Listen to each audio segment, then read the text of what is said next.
Anyone would feel disturbed to hear whistling in the night just outside their bedroom window. So it wasn't surprising that news about a phantom whistler haunting an 18-year-old girl made headlines in Louisiana, especially when the whistling became even more sinister later on. Today, we'll explore the unsolved mystery of the Phantom Whistler of Louisiana to find out what most likely happened.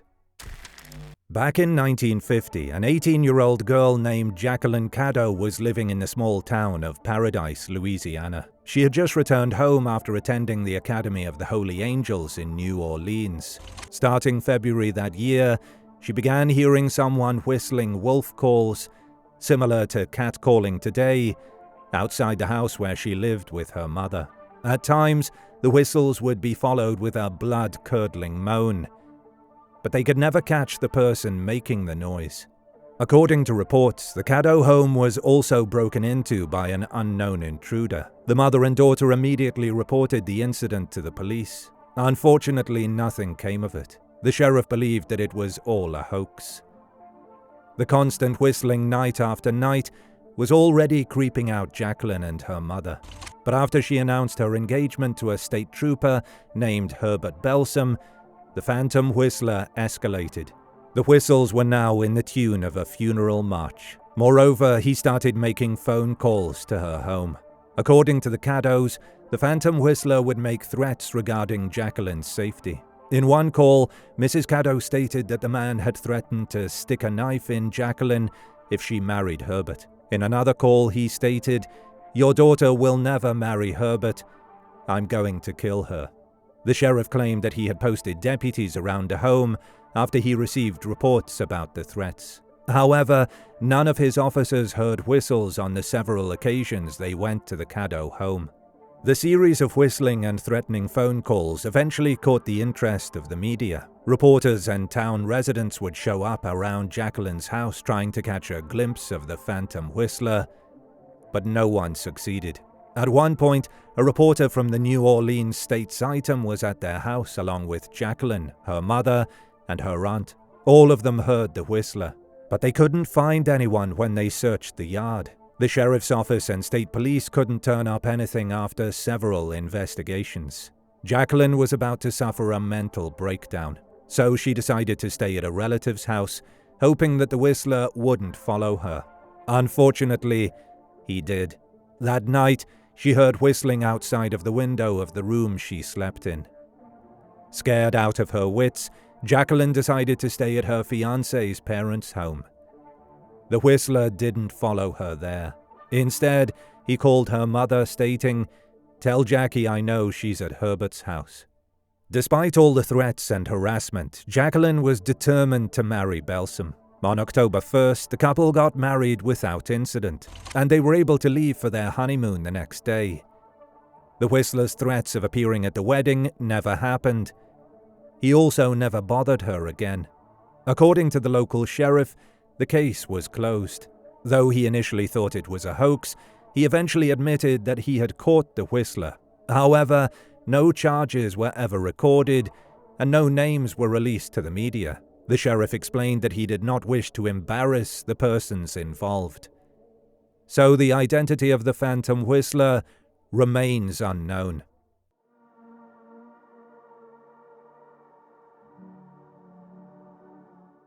Since the sheriff refused to name the culprit, theories on who the Phantom Whistler is continues to spread. Some even suggest that the Caddo home was haunted. However, the threatening phone calls do make this unlikely. So, who was harassing Jacqueline Caddo, and what was his purpose? What made the Whistler stop his harassment? One theory is that the Phantom Whistler was a jealous admirer of Jacqueline's. Someone who wanted Jacqueline for himself, but was unable to get her affection. So he decided to stalk her. If he couldn't have her, no one could.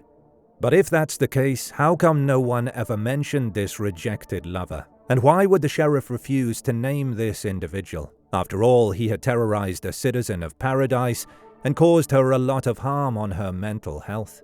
Well, we have to remember that this all occurred in 1950. Stalking wasn't considered a crime back then.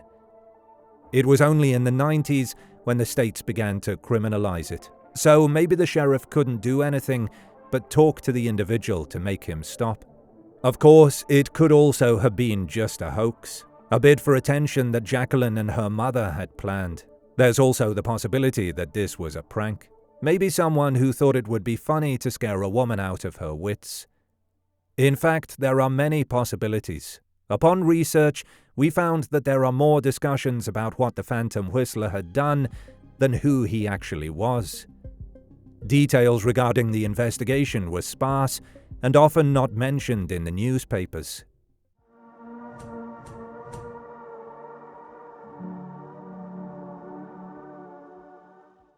Based on the few details we can gather online, the most likely explanation is that the entire case was an inside job. Given that the sheriff insisted that he couldn't disclose the identity of the Whistler to save him or her from embarrassment, we can only conclude that the entire affair could simply be a bid for attention that the mother and daughter put on. The fact that none of the deputies could witness the whistling whenever they patrolled the area suggests that the Whistler always knew when the officers were there. Also, no one else ever witnessed the threatening phone calls aside from the mother and daughter.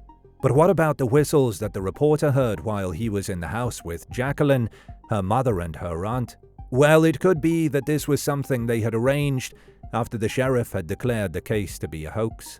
In fact, it's surprising that the Whistler could follow Jacqueline to her relative's house, but not to the Belsom home. Why is that? And we only have her mother's word that the Whistler called their home to say that he knew Jacqueline was staying at the Belsom's house. If not the mother and daughter, who else would be embarrassed if the truth came out? And why would the Phantom Whistler not fulfill his promise of going to the wedding? Another detail we found puzzling is that Jacqueline never talked about the case to the public after the wedding. She went on with her life as if it simply never happened. It's a bit puzzling to see a woman who had claimed to be on the verge of a mental breakdown suddenly act as if everything was normal.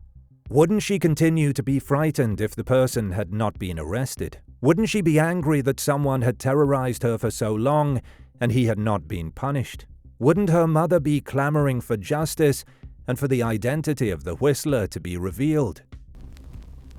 All of these questions lead us to believe that Jacqueline and her mother were most likely the people who had created the Phantom Whistler for some reason, and having achieved their goal, whatever that may be, they stopped.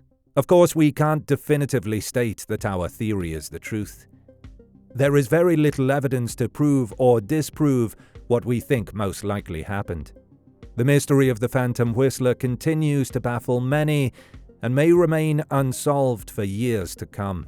As for you, our dear viewers, who do you think it is? A jealous admirer? An attention-seeking teenager? Or a true phantom? Let us know what you think in the comments. If you love our content and want to support the channel, feel free to check our web shop where you can find exclusive true crime merch brought to you by Bad Things.